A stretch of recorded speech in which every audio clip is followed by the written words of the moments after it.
بسم الله الرحمن الرحيم الحمد لله رب العالمين والصلاة والسلام على رسول الله وعلى آله وصحابه أجمعين أما بعد கண்ணியத்துக்குரிய சகோதரர்களே,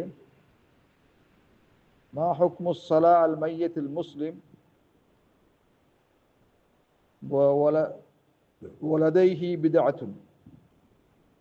சகோதரர்களே, முஸ்லிமான ஒரு ஜனாசா, ஒரு மையத்தின் மீது தொழுவதனுடைய சட்டம் பொதுவாக வாஜிபத்துன், அது கட்டாய கடமையாகும். வென் லதைஹி பித்அத்துன், அவனிடத்தில் நூதனமான செயல்கள், பிதஅத்தான செயல்கள், அவன் பிதஇயாக ஒரு நூதனவாதியாக இருந்த போதிலும் சரியே, முஸ்லிம் என்ற வகையில் அவன் மீது தொழுவது கடமையாகும்.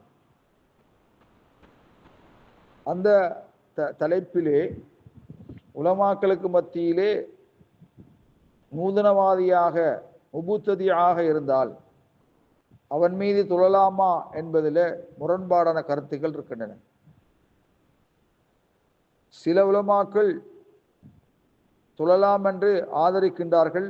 எப்பொழுதென்றால் அவனுடைய பிதஅத்தான செயல் லா துஹ்ருஜுஹும் இஸ்லாம், இஸ்லாத்தை விட்டும் அவர்களை வெளியேற்றாத ஒன்றாக இருக்குமேயானால், அவர்கள் செய்கின்ற பிதஅத்தான செயல் லா துஹ்ருஜுஹும் இஸ்லாம், இஸ்லாத்தை விட்டும் அவர்களை வெளியேற்றாததாக இருக்குமேயானால் அவர்கள் மீது தொழலாம் என்ற கருத்தை ஆதரிக்கின்றார்கள்.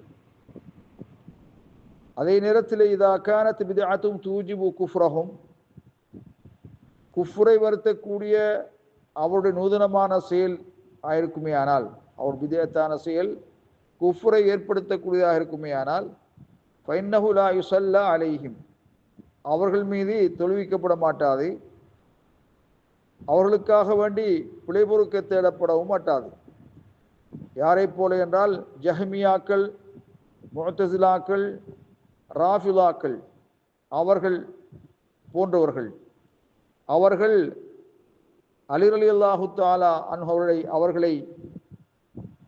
அவர்களிடத்திலே பிரார்த்திப்பார்கள். தங்களது தேவைகளை அவரிடத்திலே அவரை கடவுளாக எடுத்துக்கொண்டு பிரார்த்தனை செய்வார்கள், வணங்குவார்கள். அவரை கொண்டு பாதுகாப்பு தருவார்கள். அஹ்லுல் பைத் என்று சொல்லக்கூடிய நபிகளாருடைய குடும்பத்தினரை கொண்டும் அவர்களுக்கு ஒப்பானவர்களை கொண்டும் அவர்கள் உதவி தேடுவார்கள், பாதுகாப்பு தருவார்கள். இது ஷிர்க் ஏற்படுத்தக்கூடிய வகையிலே அப்படியானவர்களாக இருந்தால் அவர்களுக்காக பிழை பொறுக்க தேடுவது, தொழுவது கூடாது. அல்லாஹ் சுப்ஹானஹு வ தஆலா அல் குர்ஆனிலே நயவஞ்சகர்களை பற்றி கூறுகின்ற பொழுது, அதே நேரத்திலே ஹல் யுஸல்லா அலல் முனாஃபிக், நயவஞ்சகர்கள் மீது தொழுகை நடாத்தப்படுமா? நயவஞ்சகர்கள் மீது தொழுகை நடத்தப்பட மாட்டாது. ஏனென்றால் அல்லாஹ் சுப்ஹானஹு வ தஆலா கூறுகின்றான், வலா துஸல்லி அலா அஹதி மின்ஹும் மாத அபதா, அவர்களினின்றும் ஒருவர் மீதும், முனாஃபிகீன்கள் என்றும் ஒருவர் மீதும் தொழுகை நடாத்தாதீர் என்று அல்லாஹு தஆலா நபிகளாருக்கு கட்டளை பிறப்பித்திருக்கின்றான். அவருடைய சமாதியின் மீதும் நீங்கள் நிற்க வேண்டாம். நிச்சயமாக அவர்கள் அல்லாஹுவை நிராகரித்தவர்கள், நபிகளாரை நிராகரித்தவர்கள். வமாத்துஹும் ஃபாசிகூன், அவர்கள் குற்றம் புரிந்தவர்களாகவே மரணித்தார்கள் என்று அல் குர்ஆன் கூறிக்கொண்டிருக்கிறது. ஆகவே கண்ணியத்துக்குரிய சகோதரர்களே, முனாஃபிகீன்கள், நயவஞ்சகர்கள் என்று வெளிப்படையாக அடையாளம் காணப்பட்ட